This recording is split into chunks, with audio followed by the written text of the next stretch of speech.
చంద్రగ్రహణం, సంపూర్ణ చంద్రగ్రహణం సెప్టెంబర్ 7, 2025 తేదీన భాద్రపద శుక్ల పౌర్ణమి ఆదివారం రోజున రాహుగ్రస్త సంపూర్ణ చంద్రగ్రహణం. ఈ గ్రహణం భారతదేశం అంతటా కనిపించును.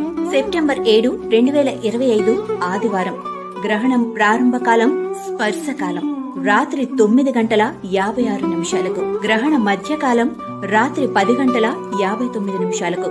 గ్రహణ మోక్షకాలం రాత్రి 1:26. ఆద్యంతం మొత్తం గ్రహణ పుణ్యకాలం 3:30. ఈ గ్రహణం శతభిష పూర్వభద్ర నక్షత్రముల యందు సంభవించుట వలన శతభిష పూర్వభద్ర నక్షత్ర జాతకులు కుంభరాశి వారు ఈ గ్రహణం చూడరాదు. నిత్య భోజన ప్రత్యబ్దాబ్దికములు పౌర్ణమికి సంబంధించిన ఆబ్దికం మధ్యాహ్నం 1:30 లోపు నిర్వర్తించవలను. ఈ రోజు రాత్రి భోజనం చేయరాదు. గ్రహణ అనంతరం మరుసటి రోజు యథావిధిగా శతభిష పూర్వభద్ర నక్షత్రము వారు కుంభరాశి వారు పాలు, బియ్యం, వెండి నాగపడిగా చంద్రబింబం దక్షిణ సహితముగా దానం గ్రహణ శాంతి చేసుకొనవలెను.